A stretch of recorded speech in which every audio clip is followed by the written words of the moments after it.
ஆக்சுவலா இப்போ ரீசென்ட்டா நீங்க வந்து சகிலா மேம்க்கு வந்து ஒரு இன்டர்வியூ குடுத்திருந்தீங்க. அதுல வந்து நீங்க என்ன ரோல் மாடலா சொல்லிடக்கூடாதுன்னு நான் நெனச்சுட்டே இருந்தேன். பட் நீ சொல்லிட்ட அ அப்படின்னு சொல்லி சொன்னாங்க. அதுல நெறைய உங்களுக்கு அட்வைஸும் குடுத்திருந்தாங்க. ஸோ அந்த தருணம் எப்படி இருந்தது? அவங்களோட பேசிய அந்த தருணம்? ரொம்பவே ஹாப்பியா இருந்துச்சு. கைண்ட் ஆஃப் நான் வந்து ஒரு கிளாமர் ஆர்டிஸ்ட்ட வந்து நான் கிளாம் பண்றதுனாலன்னு சத்தியமா நான் வந்து அவங்கள இன்ஸ்பிரேஷனா எடுக்கல. அவங்க பர்சனல் லைஃப் அவங்க எப்படி ஸ்ட்ரகிள் கான் த்ரூ ஆகி வந்தாங்க. அவங்க எப்படி லைஃப் லீட் பண்ணி வந்தாங்க அப்படின்ற ரீசன்னால மட்டும் தான் அவங்கள என் ரோல் மாடலா எடுத்துக்கிட்டேனே தவிர, கிளாம் பண்றாங்கன்ற ரீசனுக்காக நான் ரோல் மாடலா எங்கேயுமே எடுத்துக்கல. அண்ட் மேம் சொல்றப்போ எனக்கு ரொம்ப சந்தோஷமா இருந்தது. பிகாஸ் அவ்வளோ பெரிய ஆர்டிஸ்ட் அவங்க எங்கிட்ட வந்து அப்படி பேசுறப்போ நாங்க ரொம்பவே பயந்தோம். லிட்டரலி அவங்க என்ன கொஸ்டின் கேட்பாங்க, எப்படி நம்ம பிஹேவ் பண்ண போறோம், அவங்க நம்மக்கிட்ட எப்படி பேசுவாங்க அப்படின்னு. பட் ரொம்ப ஃப்ரெண்ட்லியா நடந்துக்கிட்டாங்க அங்க. அண்ட் அட்வைஸ்ன்ற விஷயத்துல அவங்க எனக்கு எதுவுமே குடுக்கல. நீ பண்றத ப்ராப்பரா பண்ற, நல்லா வருவ இப்படின்ற விஷயங்கள் மட்டும்தான் சொன்னாங்க. அண்ட் எங்க அம்மா கூட போய் நான் அந்த இன்டர்வியூ அட்டெண்ட் பண்ணேன்றது எனக்கு ரொம்பவே பெரிய விஷயம். And I feel blessed. அவங்க கையிலேருந்து ஒரு ஒரு அவங்க என்ன அதில் இன்டர்வியூல வந்து ஒரு வார்த்தை சொல்லியிருப்பாங்க. சிங்கத்தை பெற்று வச்சிருக்க ஆமா. அப்படின்னு சொல்லியிருப்பாங்க. ஸோ அவங்க வாயிலிருந்து அந்த ஒரு வேர்டு வருதுன்றப்போ I felt proud that I am being அவங்க வாயிலேருந்து அந்த ஒரு வார்த்தையை வாங்கினது எனக்கு ரொம்பவே ஒரு பெரிய மூமெண்ட் அது எனக்கு. ஓகே. அ ஐஸ்வர்யா ஐஸ்வர்யா வடிவு அப்படின்றவங்களுக்கு இன்னொரு ஜென்மம் அப்படின்னு இருந்தா, அந்த ஜென்மத்துல எப்படி இருக்கணும்னு நீங்க ஃபீல் பண்றீங்க? இல்ல இந்த வாழ்க்கை சூழலே எனக்கு ரொம்ப புடிச்சிருக்கு. இப்படியே இருந்தா கூட நான் சர்வை பண்ணிடுவேன் அப்படின்ற மாதிரி இருக்குமா? இதே வாழ்க்கை எனக்கு இதே அம்மாக்கு இதே மகளா குடுக்கணும். ஒரே ஒரு கோரிக்கை மட்டும் கடவுள்கிட்ட என்ன வேண்டிக்கிறதுன்னா, வியாதி இல்லாத வாழ்க்கை. பிகாஸ் இந்த உலகத்துல வியாதி இல்லாத மனுஷன் ஒருத்தனுமே இல்ல. நான் கடவுள்கிட்ட கேட்கிற விஷயம், வியாதிய மட்டும் குடுக்காத. நீ எவ்ளோ கஷ்டம் வேணா குடு. பணம் கஷ்டம் குடு, பொருள் கஷ்டம் குடு, என்ன கஷ்டம் வேணா குடு. வியாதி கஷ்டத்த மட்டும் குடுத்துறாத. அந்த வியாதி கஷ்டம்லாம் இல்லாம, இதே அம்மாக்கு, இதே சூழல்ல, இதே மாரியான மகளா நான் பொறந்தாலுமே, நான் வெளிய வருவேன். ஸோ அந்த ஒரு இது மட்டும் தான்.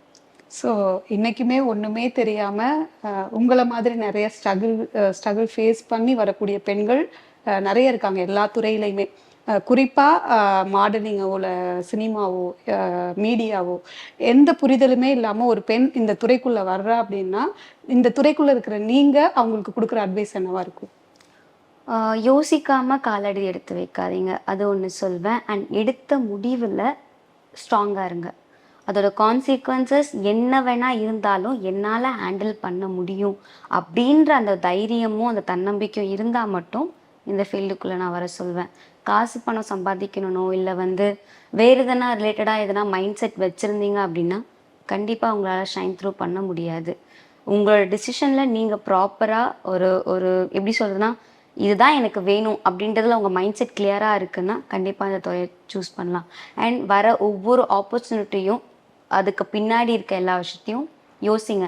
இவங்க இத சொல்றாங்க, மனுஷங்க 1000 சொல்லுவாங்க. நான் சொல்வேன், இந்த ஃபீல்டுல வர ஒவ்வொருத்தருமே நம்மள வந்து யூஸ் பண்ணிக்க தான் பார்ப்பாங்க. அது ஃபிசிக்கலாவும் இருக்கட்டும், மென்டலி இருக்கட்டும், இல்ல ஃபினான்ஷியலாவும் இருக்கட்டும், கண்டிப்பா யூஸ் பண்ண தான் வருவாங்க. அதெல்லாம் தாண்டி உன்னால ஷைன் த்ரூ ஆக முடியும். என்னால இதோட குட் அண்ட் பேட ஈக்குவலி பேலன்ஸ் பண்ண முடியும் அப்படின்னா மட்டும் இந்த ஃபீல்ட சூஸ் பண்ணுங்க. அப்படி இல்ல, நான் உடைஞ்சிருவேன், நான் நின்னுடுவேன், என்னால அத ஹேண்டில் பண்ண முடியாது, இத பத்தின புரிதல் எனக்கு வேண்டாம் அப்படின்னா, ஸ்டாப் தேர். அங்கேயே நிறுத்திடுங்க. அண்ட் இயர்னிங்காக டோன்ட் கம். இதுல வந்து சம்பாதிக்கணும்னு நினைக்கிறத விட, நம்மள வந்து எப்படி வந்து சாகடிக்கணும் அப்படின்றது நெறையவே இருக்கும். ஸோ ஜஸ்ட் ஒரு ஸ்டெப் எடுத்து வைக்கிறதுக்கு முன்னாடி பல தடவை யோசிங்க. ஆனா எடுத்து வச்சதுக்கப்புறம் ஒரு வாட்டி கூட அத பத்தி திரும்ப யோசிக்காதீங்க. ஸோ இததான் சொல்லுவேன். ஸோ இப்போ மாடலிங், சினிமா இது 2க்குமான வித்தியாசத்த நீங்க எப்படி பார்க்குறீங்க? இதுல என்னென்ன அ டிஃபிகல்டீஸ் இருக்கு? சினிமான்றது ஒரு கைண்ட் ஆஃப் மாடலிங்ன்றது ஒரு கேமராக்கு முன்னாடி நம்ம பண்ணி முடிச்சிட முடியும். பிகாஸ் ஃபோட்டோஷூட் அப்படின்றது. பட் சினிமான்றது பல கேமராக்கள் நம்மளை சுற்றி இருக்கும். பல பேர் நம்மளை சுற்றி இருப்பாங்க. ஒரு ஃபோட்டோஷூட்டில் மிஞ்சி மிஞ்சி போனால் ஒரு 4 பேர் 5 பேர் இவ்வளோ தான் இருப்பாங்க. ஒரு மேக்ஸிமம் 10 பேர். பட் சினிமான்னு போகிறதுப்போ 40 பேர் 50 பேர் ஒரு யூனிட்டே அது பின்னாடி வேலை செய்யுது. அண்ட் அதில் ஹார்ட் ஒர்க்ஸ் நிறைய.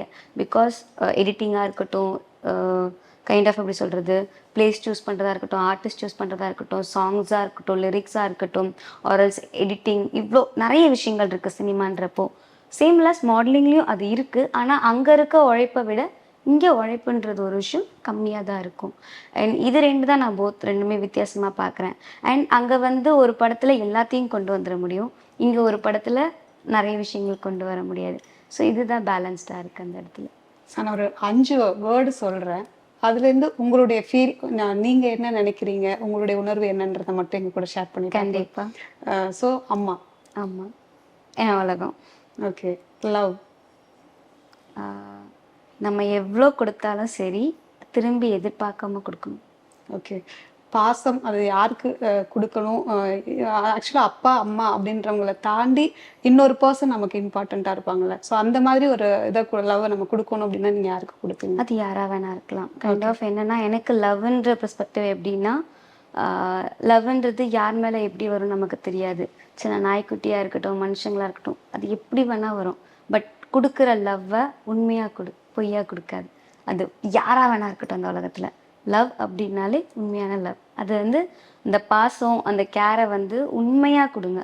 பொய்யாவோ நடிச்சுக்கிட்டோ காரணத்தை எதிர்பார்த்தோ கொடுக்க வேண்டாம். ஸோ இதுதான் சொல்லுங்கள். ஸோ நீங்கள் பெரும்பாலும் அப்பாவை பற்றி எங்கேயும் பெருசாக பேசுறது இல்லை, இருந்தாலும் அந்த வார்த்தைக்குன்னு ஒரு வேல்யூ இருக்குல்ல. ஸோ உங்களோட பாயிண்ட் ஆஃப் வியூலேருந்து அப்பா அப்படின்றவங்க எப்படி? 7 ஜென்மம் எடுத்தாலும் எனக்கு கிடைக்காத ஒரு அன்பு. ஓகே. அப்படிதான் சொல்லுவேன். ஓகே. ஸோ பரிவு. பரிவு kind of it's a good thing about இன்னொருத்தவங்க கிட்ட நம்ம வந்து காமிக்கிற ஒரு நல்ல குட் திங். அது வந்து எப்படி வேணா இருக்கலாம்.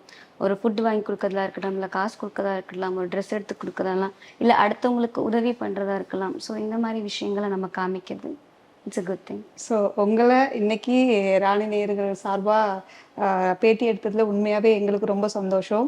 உங்களுக்கு பின்னாடி இருக்கிற நிறைய விஷயங்களை மனசு விட்டு எங்களுக்காக பேசுனீங்க. ஸோ ரொம்ப நன்றி மேம். நன்றி, உங்களுக்கு நன்றி. ஆக்சுவலாக நான் எல்லா இன்டர்வியூலையும் சொல்கிறது தான், ஈவன்தோ என்ன மாதிரி ஒரு கேர்ள் அப்படின்னு சமூகம் எங்களை ஒதுக்கி வச்சாலும் மீடியா இப்போ எங்களை ரெக்கக்னைஸ் பண்ணி தி கெட்டிங் அவுட். ஏன்னா எல்லாரோட லைஃப் ஸ்டைல்லையுமே ஒரு ஸ்டோரி இருக்கும். நான் ஒருத்தி வந்து என்ன மாதிரி மாடலிங் பண்ணுற எல்லா மாடல்ஸோட ஒரு பிரதிபலிப்பாக தான் நான் என்ன பார்க்குறேன். அவங்களால சொல்ல முடியாத விஷயங்களை நான் இந்த மேடையில் சொல்கிறேன். அது துறை சார்ந்ததாக இருக்கட்டும், இல்லை எங்கள் பேக்ரவுண்டாக இருக்கட்டும், எனக்கு மட்டும் இந்த விஷயம் கிடையாது. என்ன மாதிரி மாடலிங் பண்ணுற எல்லா கேர்ள்ஸ் முன்னாடி ஒரு ஸ்ட்ரகிள் இருக்குது. அவங்க லைஃப்லேயும் ஒரு ஒரு வழி இருக்குது. ஸோ அதை நான் இங்கே முன்னுதாரணமாக எடுத்து வைக்கிறேன் அப்படின்றது தான் என்னோடது. ஸோ அதுக்கு வாய்ப்பு கொடுத்ததுக்கு ரொம்ப ரொம்ப நன்றி. ஸோ உங்களுடைய லைஃப்பில் நீங்கள் அடுத்தடுத்த ஜேர்னியை ரொம்ப வெற்றியான ஒரு பாதையிலேயே கடந்து போகணும். உங்களுக்கு எல்லாமே வெற்றியாக கிடைக்கணும் அப்படின்னு சொல்லிட்டு ராணி நேயர்கள் சார்பாக தேங்க்யூ. Thanks a lot.